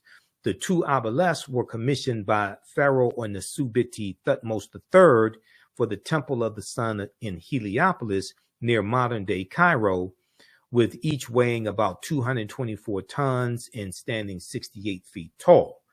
So we know that in the story, Heru is born of a virgin birth to the mother Auset, who's the wife of Asar or Osiris.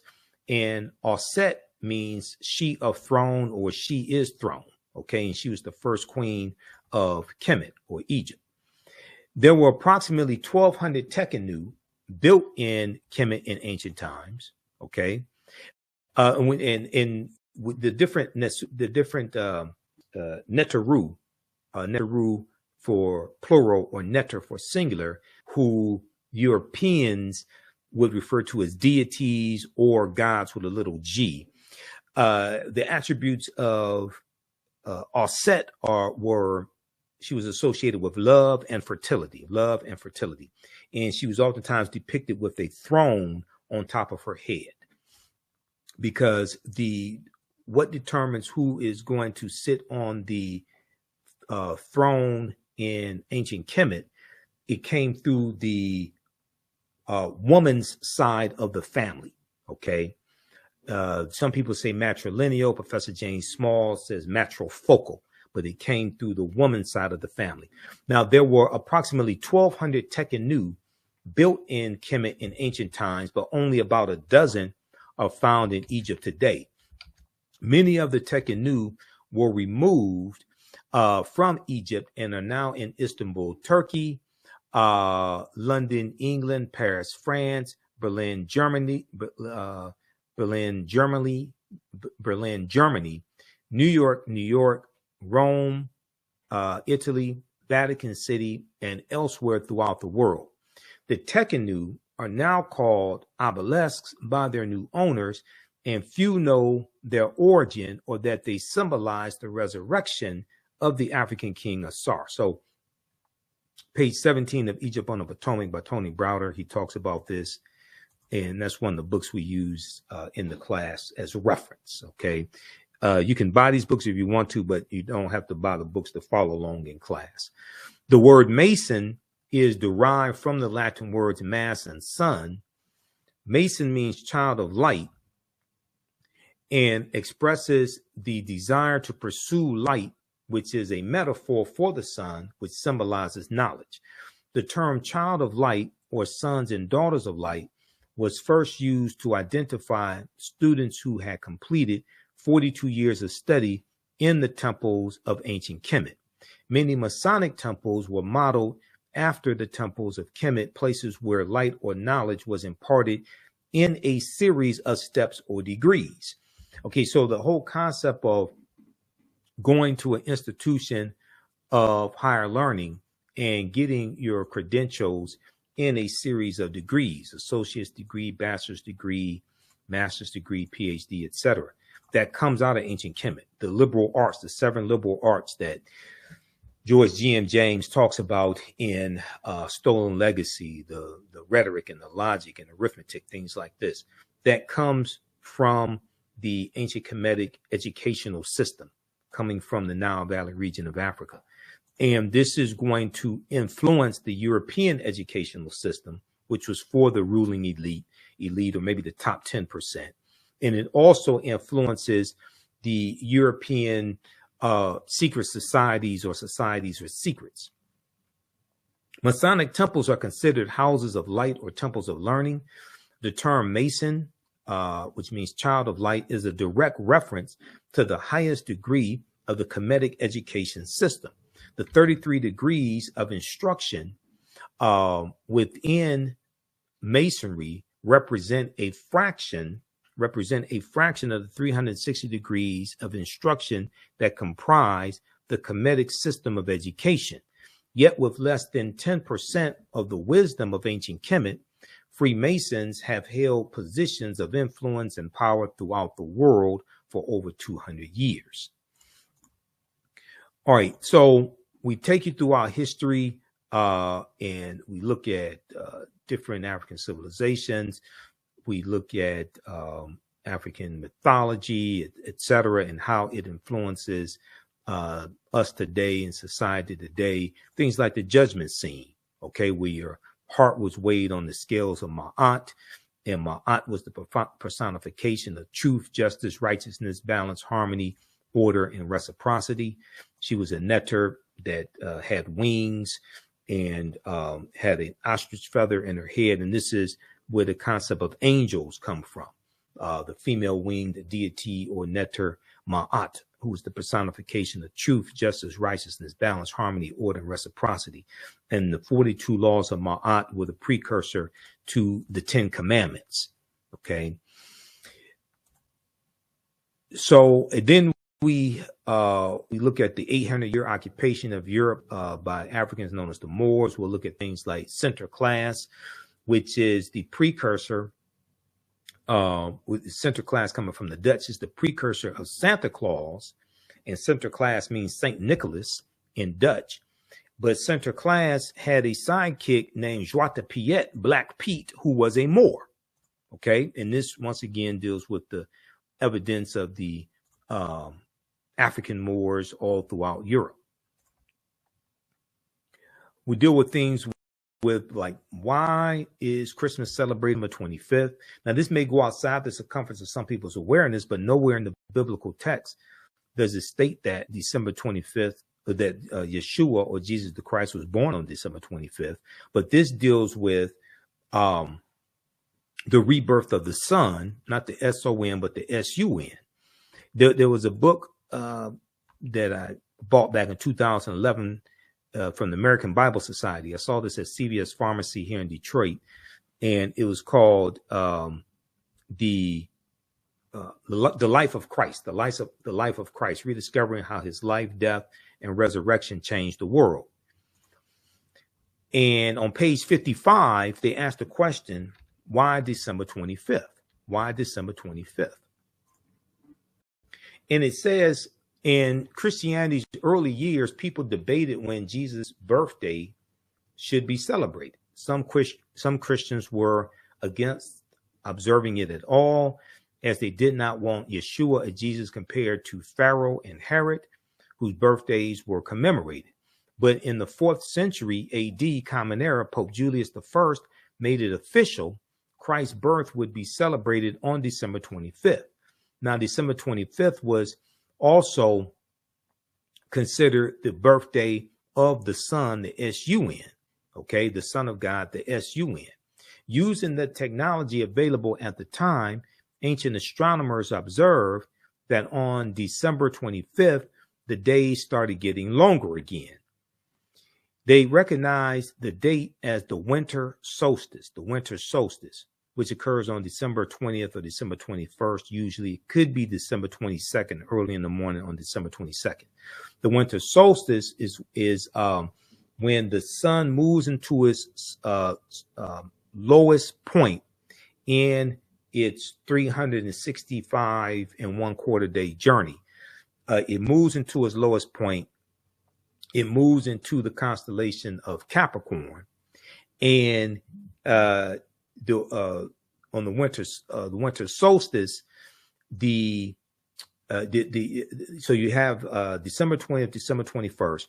Then the sun is said to stand still or be dead for 3 days, December 22nd, 23rd, 24th. On December 25th, the sun moves 1 degree northward, and you have an increase in the amount of sunlight each day starting on December 25th. So in ancient times, December 25th was known as the birthday of the Son of God, not the S-O-N, but the S-U-N, or the rebirth of the Son.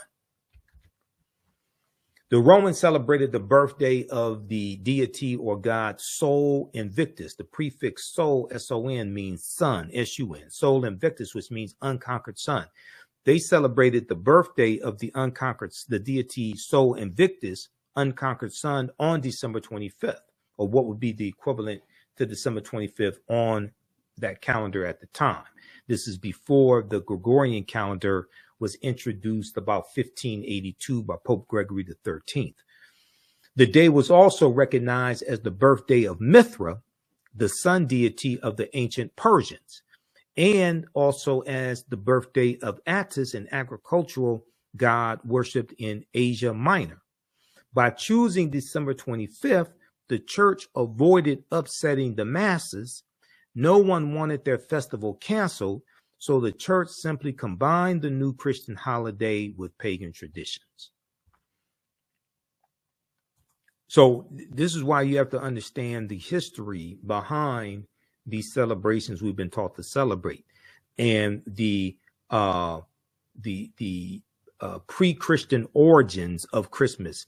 We find it in the celebration of Yule, which was a Scandinavian celebration amongst the Nordic people, or the Norse, which took place from December 21st through the end of January. We find it in the German festival honoring the deity Odin, O-D-N. Now, Odin, Odin, that's the father of Thor and Loki, okay? And we see Odin and Thor and Loki in the Marvel Comics movies, the Marvel Universe movies, and the Avengers, things of this nature.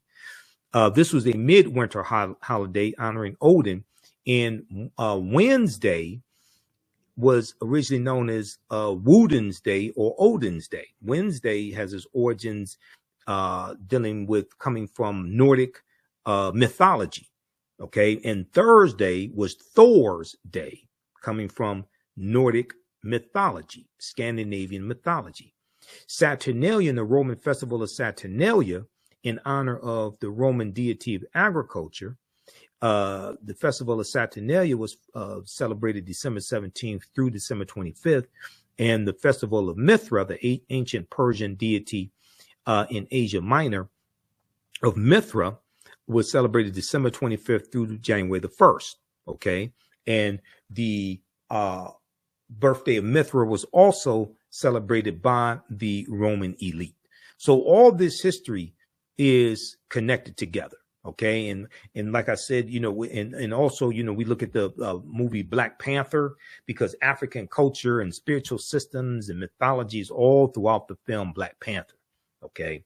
There are 11 different African cultures that we see represented in the film Black Panther. Ruth Carter studied African cultures for 6 months, and she really did her thing. She deserved an Oscar for Black Panther. But the Panther deity Bast comes from the Neter, or the ancient Kemetic or Egyptian deity Bast, who at one point was depicted with a woman's body and the head of a cat.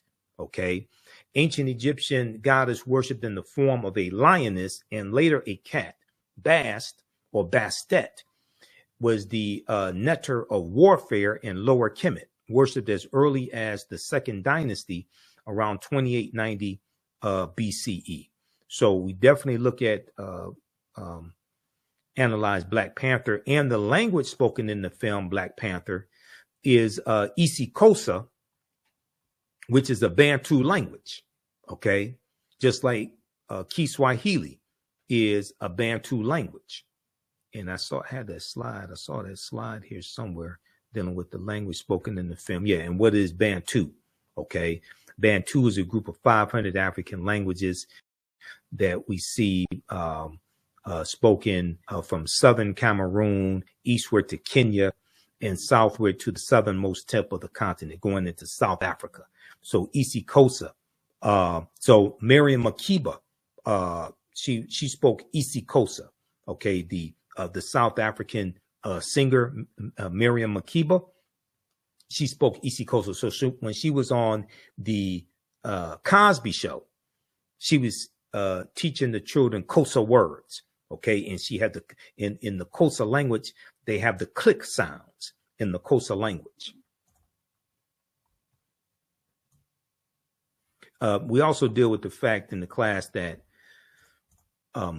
Jesse Jackson did not create the term African American. We know the term African American goes back to the earliest recorded usage is 1782 in Philadelphia, Pennsylvania. But in the Ballad of the Bullet, April 3rd, 1964, Malcolm X used the term African Americans. Okay, this is recorded also in the book Malcolm X Speaks. They have the transcript of the speech. He uses the term African Americans. So this is more nonsense, more, mythology, more just outright distortion of history that we need to stop spreading. As Reverend Jesse Jackson reintroduced the term African American, he did not create the term African American. Okay, so we go through and look at, Carthage and Hannibal Barca, the Battle of Cannae, as I said. Christopher Columbus is extremely important to understand, because Columbus, we see the expansion of the transatlantic slave trade under Christopher Columbus and where he goes. And we know that he set sail August 3rd, 1492. Later in the same year, that the Moors lose control of their last stronghold, Granada, January 2nd, 1492. Okay. So all of that is related. And Columbus never comes to the land we call the United States of America. The closest he comes here is Cuba, which is about 90 miles away. He's in the Caribbean. He's in Central America, South America. He never comes to the land that we call the United States of America. We also discuss Queen Cleopatra VII, coming from Jada Pinkett Smith's documentary African Queens, as well as Queen Nzinga, Nzinga fighting against the Portuguese. Okay, because all that's important to understand. In these documentaries from Jada Pinkett Smith that are on Netflix have brought a lot of this history into the mainstream and into the conversation, and they work to educate a lot of people also. Now, here is a excerpt of an interview dealing with the Woman King that I did with one of my teachers, Professor James Small. And here we talk about the Arab enslavement of African people that began in 652 AD after they conquered Egypt in 642 AD. And we deal with what happened to the Black ancient Egyptians. But there's a conflict between the Dahomey and the Yoruba land. Yoruba land is being invaded by the British, or by this time have been invaded by the British. This is the great burning of Benin and the robbing of Benin and all this is the great burning of Benin that we hear about in history. We don't connect it and so forth that we hear about in history. But there's a greater Yoruba war going on between the people. And these boundaries called Nigeria, they're not there then. People, and these boundaries called greater boundaries, they're not there then. People have other kinds of kingdoms, greater boundaries. And there's conflict between some of these kingdoms, mostly around trade. And there's conflict between some of these. But you got something else happening at the same time. As the Muslims, you got something else happening. Wars of genocide, as the Muslim ethnic cleansing is taking place in the Nile Valley. It's taking place in the Nile Valley. Mameluke Turks and the Seljuk Turks, and then finally the Ottoman Turks are the 9th century and the end of the 9th century, beginning of the 10th century. They're pushing millions of people out of the Nile Valley into West Africa. Out of the Nile Valley into y'all hear what I'm saying? They're pushing millions of people. Y'all hear what I'm saying? Out of the Nile Valley, pushing into West Africa. Into Chad, in through Cameroon, into Nigeria, down into Ghana, Cameroon. This population through what is called Burkina Faso. This is the population of the people. Everybody always asks, what happened to the Egyptians? Well, we're talking to each other here right now. What happened to the Egyptians? Well, we're talking to great number of those refugees. A great number of refugees scattered to the south and to the west. Millions of refugees because of the Turkish and the Arab ethnic cleansing that goes on for hundreds of years leading up to the 1400s. For hundreds of years caught leading up as the vulnerable population in what becomes known as the vulnerable population. And I know a lot of us don't go there with that piece, but you can understand who are these people there with that piece. And so the kingdoms like Dahomey on the coast, somebody coming from the north, that's the northeast, have brought captives that they want to sell to another community because they don't need that expansion in their population. And this group of captives was either hostile to them or refugees that they felt was taking their space away from them. Okay. And that population, most time, that refugee population was at least able to defend itself, end up being caught in the trade. And it wasn't a trade at all. It was a war of genocide against African people. There was no transatlantic slave trade. Nobody was trading anything. People were being captured. People were being murdered. People were being raped. Villages were being burned to the ground. Okay? People were being slaughtered to get enough so you can make $200-300 in that day's money, which would be a couple of $1,000s in this day's money, or for one human being to do labor in the Western Hemisphere, where he was worked to death in 10 to 15 years and would be replaced with someone else, a process that went on for 400 years plus. Absolutely. That's why I said you have to understand the chronology of history.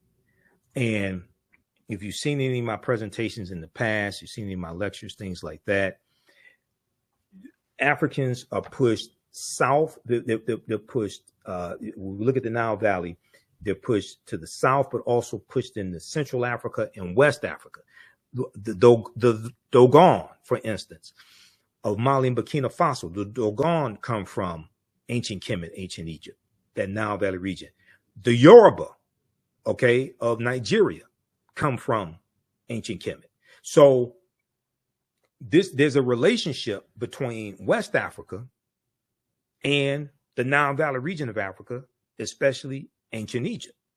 This is why I took exception when a few years ago, Dr. Henry Louis Gates Jr.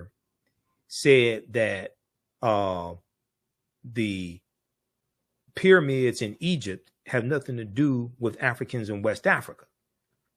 You know, African people migrate and migrate for different reasons. Some of the migration is forced migration. Other migration is voluntary. But to say that the Africans in the Nile Valley region of Africa have nothing to do with Africans in West Africa is ridiculous. Okay. Now, there was a Tony Browder sent me the video of this brother here, Dexter Caffey, who was interviewed, who talks about how he was blown away that he is related to Ramses III or Seti II, okay, a pharaoh from 4,000 years ago. And we're now very happy to be joined by our next guest, Dexter Caffey, the founder of Smart Eye app, who recently learned of an eye-opening discovery of his own ancient past, all thanks to a DNA test. He is joining us now by Zoom from Atlanta. Hello, Dexter. Hello, Emily. How are you? It's so good to see you. Last time was here in Israel. We got to get you back here, but we'll have to settle for Zoom now. You have such an interesting history. Please explain what made you do a DNA test, and then what happened when you found out all of a sudden that you're related to Ramses III. That's a great question, Emily. Well, about a year and a half ago, I traveled to places like Israel, France, and different places like that. And so what happened was people would always ask a normal question, where are you from? And I would say the States, United States. And the people that I saw in France would say, no, where are you really from? And I said, the States. That's all I know. And so that question stuck with me for a long time. And I just said, where am I actually from? I mean, I know I know I'm American, but where my DNA is from? And so I said, well, let me take my DNA test. It was a 23andMe DNA test. And I took the test, and I was shocked when I saw the results. It came back, and it showed that I was actually a direct descendant of the Pharaoh Ramses III. And I knew nothing of the pharaohs. Didn't know much about Egypt, but everything you hear about, Bible stories and things like that. So for me, it was a huge shock, and that's how I found out about it. Wow. So obviously you took it deeper and deeper. You saw all of these synchronicities in looking at images of the pharaoh, how much you and even your brother look like them. And your own company has like an eye logo that looks like the Eye of Horus, unconnected to any of this. So what did this open up for you in terms of your own knowledge and learning about this? I remember I was actually laying in my bed on Christmas Day, 2021, and I was going through my 23andMe DNA test, and that's when I saw that I was connected to the Pharaoh Ramses III. And again, I knew nothing of this situation. And so I looked up a sculpture of the Pharaoh Ramses III, and when I saw the sculpture, I literally screamed. And my wife said, Dexter, what's wrong? I said, this guy from 4,000 years ago, we look just alike. And she said, Dexter, wait a minute. There were no pictures from 4,000 years ago. I said, no, his sculpture was the Pharaoh Ramses III. His sculpture, we look like identical twins. And she said, let me see it. She saw it. She said, oh, my goodness. And then I continued to go over different sculptures, looking online. And I saw the sculpture that looked just like my brother. If you could show that on the screen, it'd be absolutely amazing. But it was, and I looked at the sculpture and I said, this looks just like my brother Joe. And I called my brother Joe and I said, I'm going to send you something. And he said, where'd you get that from? It looks just like me. I said, that's a sculpture of the Pharaoh Ramses III. And he said, oh my God. I said, that's over 4,000 years old and looks identical, just like you. So we were blown away, completely blown away. All right. So more and more of this information is coming out. Okay. And is going to cause a seismic shift in our consciousness. The biggest thing that we have to understand is that even though, yes, the transatlantic slave trade did take place, that is true. African people were here in this land that we call the United States of America, tens of thousands of years before that happened, number one. Number two, there is a relationship between Africans and West Africa and Africans in the Nile Valley region, especially ancient Kemet, ancient Egypt, number 2. Number 3, when we talk about repairing the damage of slavery and the legacy of Jim Crow segregation and redlining, housing discrimination, things like this, but especially 246 years of slavery, it's the root concept of repair means to make you whole again, to restore you to a status before the harm was inflicted upon you, to restore you to a state before the harm was inflicted upon you. When we talk about repairing that damage, if you start your analysis with African people already enslaved, conquered by Europeans, stripped of their history, culture, language, spiritual systems, folklore, mores, family names, family ties, cosmology. If you start with us already in that institution that dehumanized us, you don't understand that you don't understand. You have to deal with who African people were and what African people had before our history was interrupted by the transatlantic slave trade, to actually understand on a much higher level the concept of repairing the damage.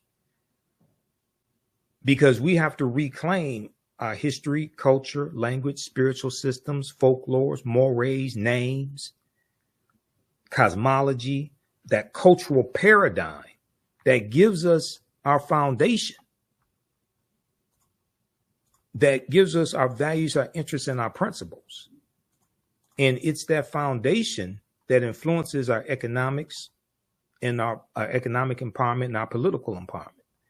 And every ethnic group in America uses their history and culture to fight for scarce wealth, power, and resources. Every ethnic group in America, largely, generally speaking, has their history and culture intact in various ways. And they use it to fight for scarce wealth, power, and resources. Ours has largely been taken away from us. There are elements of it, but as a recognizable system, as a recognizable culture, it's largely been taken away from us. Case in point, most of us still hold the last names of our former slave masters. And this influences the two sides of the pyramids, the economic empowerment and political empowerment. If the foundation is not in place, it doesn't matter how much money you have. You're not going to know what to do with it, and you're going to give it right back. This is why 97% of $1.6 trillion, 97% is spent with people that don't look like us, spent with non-African American people. And this is why I explain to people who just talk about reparations in the form of money and not understanding the history of the laws and policies put in place that have inflicted harm upon African Americans in this country, and don't realize that you have to correct those laws and policies that continue to inflict the harm and maldistribute wealth, power, and resources. Because once you spend the money, those laws and policies are still in place, inflicting harm. The disparities when it comes to health, infant mortality, the fact that our homes are valued at $48,000 less than comparable white homes. So that's $156 billion in lost wealth that African Americans have when it comes to home ownership. The study from the Brookings Institute a few years ago shows that. If we all got $1 million today, white people will have it all back by this time next week. And the only thing you would have done is stimulated their economy. Cash payments can be part of a comprehensive repairing of the damage. But cash payments by no means can be the only form of repairing that damage. Absolutely. You have not properly assessed the damage that was done. All right, so that's going to do it for us today. Visit our website, theafricanhistorynetwork.com. You can register for this full 10-week online course. We teach this on Saturdays, normally Saturdays, 2 p.m., 5 p.m. Eastern Standard Time. I had a couple presentations that I had to do on Saturdays, like the 2 previous Saturdays. So we moved the class to Sunday. Saturday, March 2nd, I was doing a presentation for the Detroit Reparations Task Force here in Detroit, dealing with the case for municipal reparations. So our next class is Saturday, March 9th, 16th, 23rd, and 30th. We have something after that as well. So you can register for this class at our website, AfricanHistoryNetwork.com. Click on register here. And on the next page, click on enroll. We do the sessions live, but all of them are archived and recorded. You can go back and watch them anytime. So hopefully you learned a lot today. Give us a thumbs up, give us a heart, give us a like on this broadcast. Support the African History Network also through Cash App and PayPal. And remember, right now it's corrects wrong behavior. It's not over till we win. Wakanda forever. And we'll see you at our online school, the African History Network. We'll see you in class.